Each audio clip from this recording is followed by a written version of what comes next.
Hello once again, I'm Ed Highland and this is WCI-TV, sponsored by Tower MSA Partners. I'm joined now by Brian Allen, who is with Enlyte. And tell us a little bit about your role with Enlyte. And it's really fascinating. The company's also, I wouldn't say coming out, but you're getting more people and more recognition for this little consolidation of names. So tell us a little bit about all of that.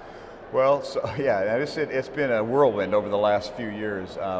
They've done a number of acquisitions. We've brought Genex and Mitchell together. We've purchased Coventry, and there's been a lot of other smaller purchases that they've pulled together. And I think just to bring some consistency, they've rebranded and brought the companies together under the Enlyte brand. And it's been very exciting, and we have really been able to, through those acquisitions, get a lot of really great talent, some very smart people that have really added to the organization, and it's helping us now to kind of expand in the marketplace. Well, you're the VP of Governmental Affairs, so give us an idea of what that role is. And I love the way you said, I'm here on an intelligence mission.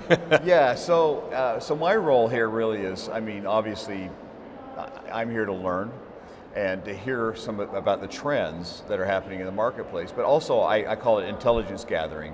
There's people from all the, so I'm responsible for all 50 states. There are people here from all over the country, and they're on the ground, they're hearing things that are happening in their political arenas about workers' comp, and so I'm listening to that, trying to figure out where we might have an opportunity to shape policy to help affect change that will benefit the industry and kind of take some of the wrinkles out of the road, so to speak, so that the processes and the system will run more smoothly. Anything rise to the top of your thoughts as to what you're hearing from people right now about issues or trends in the industry? Well, I focus a lot on the pharmaceutical side, and so that's always, everybody's always grousing about drug pricing and drug prices, and so that's always kind of a big deal that you have to, work through and look for policies that can help kind of stave off some of the pricing abuses and other things you see out there. I think the other things that we're seeing a lot is that it feels like a lot of states that have sort of been in a holding pattern for a number of years are starting to talk about reform, making changes, modernizing some things, taking advantage of some of the electronic processes that are out there.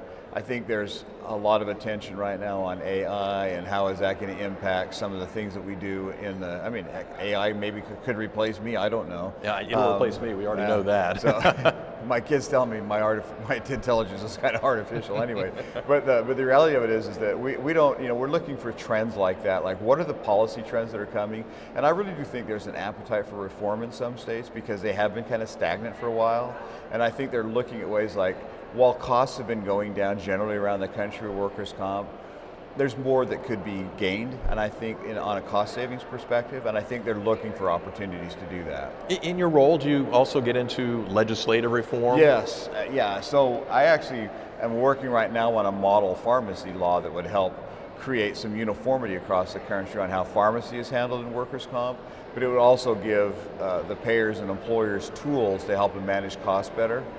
And so that's one of the areas we think could have a real impact going forward, and especially as states look at reform, maybe we can slip some of that in there to help them, get some more cost out of their system, while I think at the same time making sure that still quality care is being delivered timely and effectively. There is a constant butting of heads on the national level, on the state level as well, about most any kind of reform. You start talking about drugs, something that affects so many people, obviously that's going to also have an impact. Being here at WCI, I'm taking a big leap to get back to WCI, and the face-to-face aspect of being able to talk to people and get this intelligence that you're looking for, how critical is that to you performing what you need to do for Enlyte? Oh, it's super critical because, in politics, it's all about whose voice gets heard the loudest. And so the more connections that I can make nationally in the various states, the more voices that are out there singing the same song. And as a former legislator, I can tell you that if one person comes to you with a problem, it's like, oh, okay, it's a problem for that person. But when 10 people come, okay, now you're starting to see a trend, right? Maybe it is a policy problem that needs to be fixed. So the more noise you can create and the more that you can bring people together behind an issue, the more political presence you can have, and it's easier then to move a bill forward because the legislator feels like, okay, I've got people that really care about this, they're my constituents, And I'm not in every state. I only live in one state because I only be in one place at a time. So I have to have allies in all these other states because they're the boots on the ground, and they can then, they've got, the legislators going to say, this is one of my voters. I care about that. A guy from Utah, well, I don't. If I'm in Pennsylvania, I don't really care what that guy says. He can't vote for me. But if I can vote for him, that really has an impact. So we try to get people that are close to the situation and geographically located within districts, and then use them to kind of put that message forward.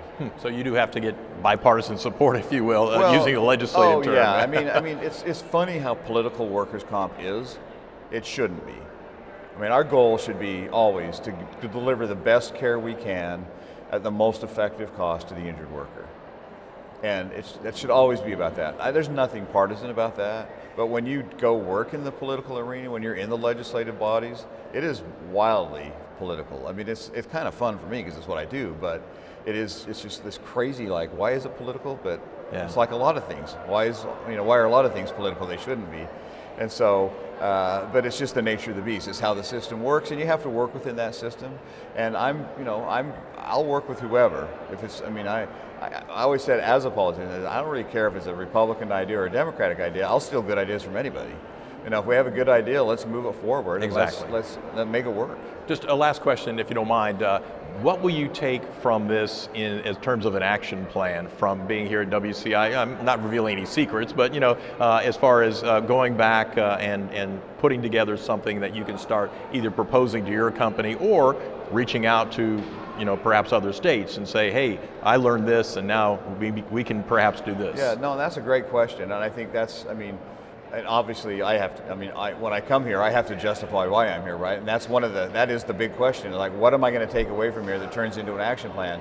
And I really think it's like, which states are struggling the most with a particular issue, and how do we take what we know as a company and organization and the policies that we think are solid and sustainable, how do we then take that to the state and say, we have a solution for your problem?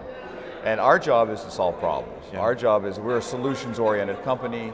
We want to solve problems, and we want to make regulators' lives and legislators' lives as easy as they can be, because there's no reason to make it overcomplicated. And so what I try to gather from these is, where are the really big sticking points right now across the country, and how can we take what we have and go into that state and solve that problem?